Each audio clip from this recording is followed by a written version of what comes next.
Suara dentuman keras terdengar di sepanjang Jalan Soekarno-Hatta, Panam, Pekanbaru. Sebuah mobil sedan hitam melaju kencang sebelum tergelincir, menabrak trotoar, lalu terbalik beberapa kali hingga akhirnya berhenti dengan posisi terbalik di tengah jalan. Kepulan asap tipis keluar dari kap mesinnya yang ringsek. Orang-orang yang ada di sekitar lokasi langsung berlari ke arah mobil tersebut. Terlihat jelas seorang pria muda berada di kursi pengemudi.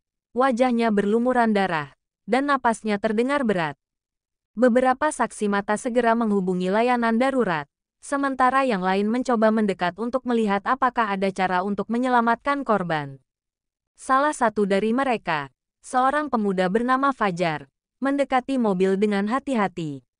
"Masih hidup," katanya setengah berbisik, "tapi kondisinya parah. Kita harus cepat panggil ambulans." "Sudah aku telepon. Tapi macet parah," jawab Dedi, saksi mata lain yang berdiri di dekatnya. "Katanya ambulans masih di Simpang 3, terjebak kemacetan. Entah berapa lama sampai ke sini." Fajar merasakan detak jantungnya berdegup kencang. Waktu terasa sangat berharga saat ini. Dia mendekati kaca depan mobil yang sudah retak dan memanggil korban. "Bang, kuat ya. Ambulans sedang dalam perjalanan," teriak Fajar, berharap korban bisa mendengarnya. Pria muda yang terjepit di balik kemudi itu membuka matanya yang penuh darah, mencoba berbicara tetapi suaranya terlalu lemah. Napasnya semakin pendek dan terputus-putus. Fajar memutar otaknya, berpikir apa yang bisa dia lakukan untuk membantu. Sementara itu, suara klakson mobil-mobil di jalan semakin keras. Kendaraan-kendaraan yang terjebak kemacetan tampak tidak sabar, semakin membuat situasi sulit. Kemacetan ini diperburuk oleh jalan yang sedang diperbaiki. Hanya menyisakan satu jalur yang bisa dilewati kendaraan. Orang-orang yang berhenti di sekitar lokasi kecelakaan malah memperparah kondisi lalu lintas. "Bagaimana ini?" Fajar bergumam sambil menggigit bibirnya. Dia tahu waktu sangat terbatas. Jika ambulans tidak datang secepatnya, pasien itu bisa saja meninggal. Seorang perempuan bernama Mira, yang juga menyaksikan kecelakaan itu, mendekat dengan handuk kecil dan air mineral. "Mungkin bisa dikompres kepalanya biar darahnya berhenti keluar dulu," katanya penuh harap. Dengan tangan gemetar, Mira mencoba membersihkan sedikit darah dari wajah korban. Namun kondisinya tetap terlihat sangat kritis. "Ini tidak akan berhasil," kata Fajar, gelisah. "Dia butuh bantuan medis segera. Kita tidak bisa nunggu ambulans lama-lama." Dedi yang sejak tadi berdiri mematung, tiba-tiba mendapat ide. "Temanku punya mobil bak di dekat sini. Kalau ambulans tidak bisa datang, kita bawa dia ke rumah sakit sendiri." Tanpa pikir panjang, Dedi segera berlari menuju gang kecil di ujung jalan, berharap temannya masih di sana. Fajar menatap korban yang mulai tampak semakin lemah. Napasnya semakin pendek dan kulitnya terlihat semakin pucat. Detik-detik terasa seperti jam, dan waktu terus berlalu tanpa kepastian. Tak lama kemudian, Dedi kembali dengan mobil bak terbuka, diiringi temannya yang langsung turun membantu. Mereka bergerak cepat, memecahkan kaca mobil yang sudah retak dan mencoba membuka pintu yang ringsek. "Pelan-pelan, jangan sampai bikin lukanya tambah parah," ujar Fajar, meski dirinya juga tidak sepenuhnya yakin apa yang harus dilakukan. Dengan hati-hati, mereka berhasil menarik korban keluar dari reruntuhan mobil. Tubuhnya terasa berat dan lemas. Korban hanya bisa mengerang pelan, menahan rasa sakit yang tak terkatakan. Mereka segera membaringkannya di atas bak mobil yang sudah dialasi dengan jaket dan beberapa handuk. "Rumah sakit terdekat di mana?" tanya temannya Dedi. "RS Awal Bros. Tidak jauh dari sini, tapi macetnya masih parah," jawab Fajar sambil melihat ke arah jalan yang penuh sesak. "Ya sudah, kita coba jalan semampunya. Mungkin kita bisa minta polisi buka jalan." Mereka segera melaju, menyalakan klakson terus-menerus, berharap pengendara lain memberikan ruang. Namun, kemacetan tampak tak berkurang. Setiap detik yang terbuang terasa seperti hukuman. Fajar terus mengawasi korban di belakang, memastikan dia tetap bernapas meski dengan susah payah. Saat mereka semakin dekat dengan simpang besar, harapan muncul ketika sebuah motor polisi patroli mendekati mereka. Dedi dengan cepat melambaikan tangan, dan polisi itu segera mengerti. Setelah mendapat penjelasan singkat, polisi itu memberikan isyarat untuk mengikuti motornya, lalu membuka jalan di tengah kemacetan. Dengan sirine polisi yang mengawal di depan, mobil bak itu bergerak lebih cepat. Meski begitu, setiap detik terasa sangat berharga. Fajar sesekali menoleh ke belakang, melihat kondisi korban yang tampaknya semakin kritis. Tahan sedikit lagi, Bang. Kita hampir sampai, bisiknya.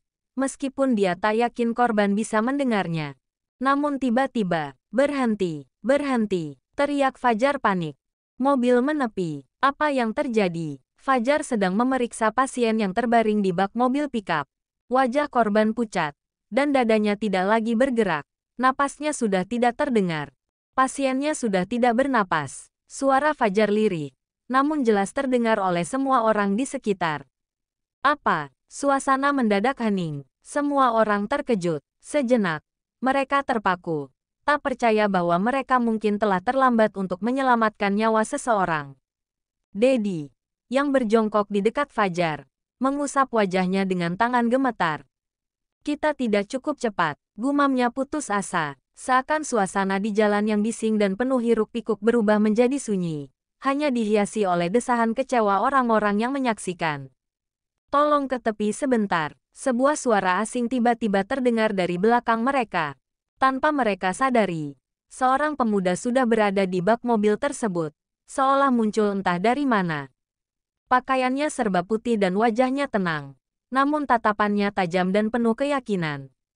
Apa yang kamu lakukan? Fajar kebingungan. Tetapi sebelum dia bisa bertanya lebih jauh, pemuda itu memberi isyarat kepadanya untuk menjauh. Setelah memastikan Fajar bergerak ke tepi, pemuda misterius itu mengeluarkan sesuatu dari kantong kecil di pinggangnya. Itu adalah jarum-jarum tipis, panjang, yang berkilauan di bawah cahaya jalan. Dengan gerakan cepat dan terlatih, ia membentangkan jarum-jarum akupunturnya. Tanpa ragu, pemuda tersebut mulai menancapkan jarum-jarum itu ke seluruh tubuh pasien yang tak bergerak. Setiap tusukan tampak penuh ketelitian, seperti ia tahu persis apa yang harus dilakukan. Orang-orang di sekitar, termasuk Fajar, hanya bisa berdiri terpana, tak mengerti apa yang sedang terjadi. Dia ahli akupuntur, gumam Dedi, tapi tak seorang pun tahu siapa pemuda itu sebenarnya. 10 menit berlalu dalam ketegangan. Fajar yang duduk tak jauh dari situ memperhatikan dengan cemas, meski bagian dari dirinya sudah pasrah. Namun, keajaiban mulai terjadi. Perlahan-lahan, tubuh pasien yang tadinya diam mulai bergerak. Napasnya kembali. Meski masih lemah, wajahnya yang pucat mulai memerah, dan matanya terbuka sedikit demi sedikit. Pasien tersebut terjaga. Astaga, dia bangun, ucap seseorang. Kondisi pasien tampak lebih baik, meski belum sepenuhnya pulih. Semua orang terdiam, tak percaya dengan apa yang baru saja mereka saksikan. Ini seperti sesuatu yang ajaib, di luar nalar mereka. Fajar, yang tadinya panik dan cemas, sekarang dipenuhi rasa syukur. Dia ingin berterima kasih kepada pemuda yang telah melakukan hal yang luar biasa ini. Bang, terima kasih banyak. Namun saat dia menoleh, pemuda misterius itu sudah menghilang. Tidak ada jejak, tidak ada tanda-tanda keberadaan pria itu. Ia seolah raib begitu saja, meninggalkan keheningan dan rasa kagum di hati semua orang yang menyaksikan. Mumu keluar dari kamarnya dengan santai, mengusap wajahnya yang masih sedikit basah. Ia baru saja keluar dari kamar mandi untuk mencuci mukanya yang berkeringat ketika mendengar suara ibu mertuanya. Bu Yeni memanggil dari depan pintu kamar. Mumu, tadi kamu kemana? Tanya Bu Yeni dengan nada sedikit kesal. Ibu panggil tidak ada suara di kamar. Mumu menoleh, sedikit bingung. Ibu manggil aku tadi ya. Mungkin pas aku di kamar mandi, Bu. Jadi tidak kedengaran. Bu Yeni mengerutkan kening, seakan masih ragu. Apa iya? Ibu panggil berkali-kali. Loh. Mumu tersenyum tipis, mencoba meredakan kebingungan mertuanya. Iya, Bu. Mungkin pas lagi buka kran air. Jadi tak dengar apa-apa. Ada apa ibu manggil aku? Bu Yeni menghela napas. Matanya melirik ke arah pintu yang mengarah ke halaman depan. Bapakmu mau ke pelabuhan. Dia berangkat sekarang. Ibu minta tolong. Kamu antar. Bisa. Mumu mengangguk cepat. Oh, Bapak mau berangkat. Oke, Bu. Siap. Aku antar sekarang. Tanpa banyak bicara lagi, Mumu segera menuju kamar untuk mengambil kunci motornya. Ia tahu betul betapa pentingnya kepergian mertua lelakinya kali ini. Dia sedang ada urusan di luar kota, dan mereka seringkali menggunakan kapal untuk perjalanan yang lebih cepat. Saat Mumu kembali ke ruang tamu, mertuanya, Pak Sukamto, sudah berdiri di dekat pintu dengan tas besar di tangannya. Raut wajahnya tenang seperti biasa, meskipun Mumu bisa melihat ada sedikit ketegangan di matanya. Mertuanya jarang bercerita soal pekerjaan di luar daerah, tapi Mumu tahu bahwa kali ini urusannya cukup penting. Ayo, Mumu, udah siap? Tanya Pak Sukamto sambil menepuk bahu menantunya. Siap, Pak, ayo berangkat, jawab Mumu sambil meraih helm yang tergantung di sudut pintu. Mereka segera keluar rumah, dan Mumu menghidupkan motornya. Mertuanya duduk di belakang dengan tas besar yang ditempatkan di antara mereka. Suara mesin motor terdengar halus di hari yang masih tenang. Perjalanan menuju pelabuhan tidak terlalu jauh, tapi mereka harus melewati beberapa jalan yang biasanya selalu ada razia. Sepanjang perjalanan, Mumu mencoba memecah keheningan. Bapak berangkat kemana kali ini? Pak Sukamto terdiam sejenak sebelum menjawab. Ada urusan penting di Batam. Mungkin tinggal beberapa hari di sana.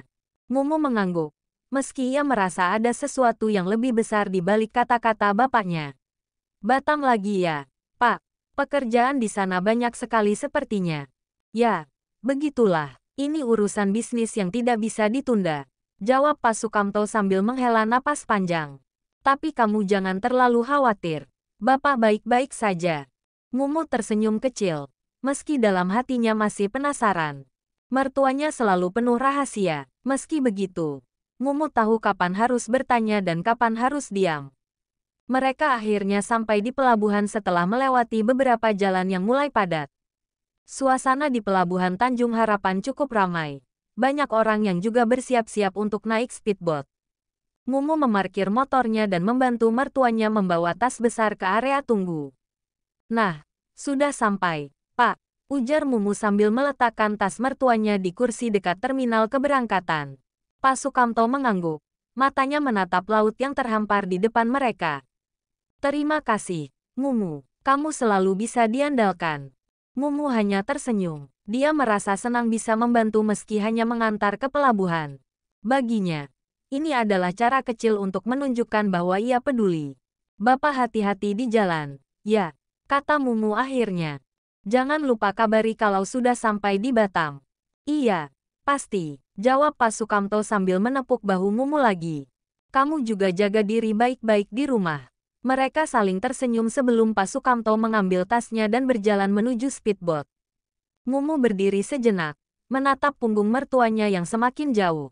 Meski ia tahu ini bukan pertama kalinya mertuanya pergi untuk urusan pekerjaan, tetap saja ada perasaan cemas yang muncul di dalam hatinya. Mumu berharap semuanya akan berjalan lancar seperti biasanya. Sebenarnya Mumu bukan cemas atas perjalanan mertuanya. Hanya saja ia cemas memikirkan apa sebenarnya tujuan mertuanya ke sana. Apakah benar-benar urusan bisnis atau ada hal-hal lain? Asteris asteris asteris asteris asteris asteris asteris asteris asteris asteris asteris asteris asteris asteris asteris asteris. Saat speedboat yang membawa Pak Sukamto bersandar di pelabuhan Batam, Mumu segera bergegas, memastikan bahwa langkahnya tak terdengar. Sejak awal, firasatnya sudah tidak enak tentang perjalanan ini. Mertuanya jarang sekali di rumah.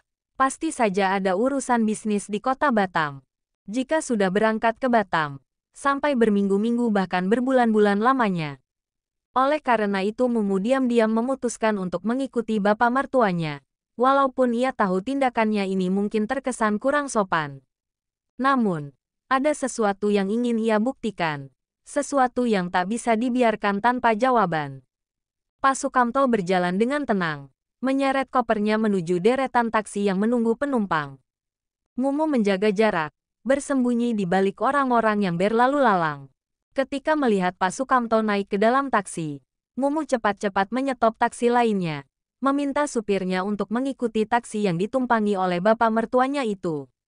Perjalanan mereka berlangsung sekitar 20 menit, melewati jalan-jalan utama Batam yang ramai, hingga berbelok ke jalan kecil yang semakin sepi.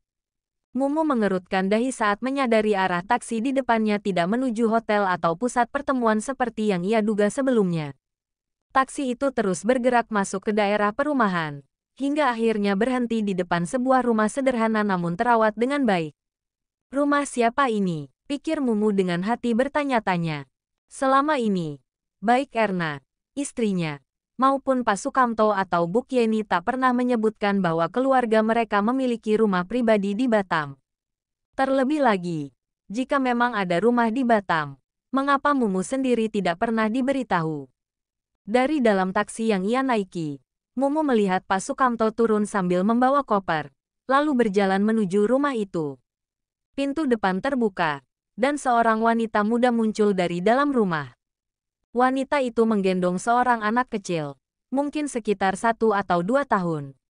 Wajah wanita tersebut berbinar, penuh kegembiraan, saat melihat Pak Sukamto. "Wah, Bapak sudah datang." Suara wanita itu terdengar hangat, penuh keakraban, seperti seorang anak yang menyambut ayahnya yang baru pulang dari perjalanan jauh. Pak Sukamto tersenyum lebar, lalu dengan lembut mengusap kepala anak kecil di gendongan wanita itu. "Iya. Baru sampai. Kalian baik-baik saja di sini." Wanita itu mengangguk penuh antusias.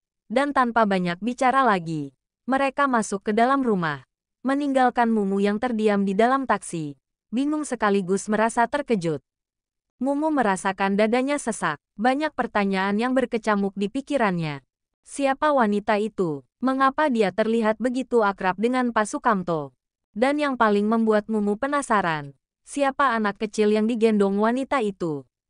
Rasa penasaran semakin membara. Setelah taksinya berhenti agak jauh dari rumah tersebut, Mumu memutuskan untuk mendekati rumah itu dengan hati-hati.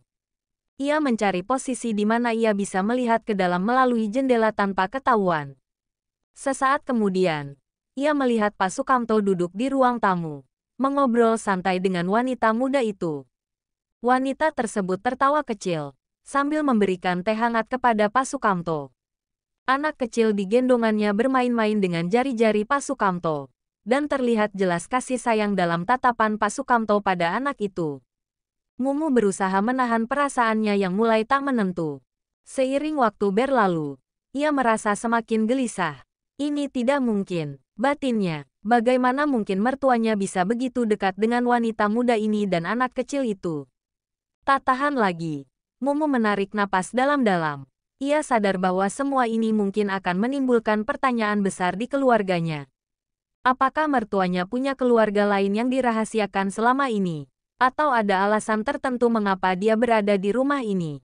Namun, sebelum Mumu bisa mengambil keputusan untuk masuk atau kembali, ponselnya bergetar di saku. Telepon dari Erna. "Ayah, kamu lagi di mana?" Suara Erna terdengar biasa saja. Tapi kali ini Mumu merasa terbebani untuk menjawab. Iya, Nda. Ayah lagi jalan-jalan."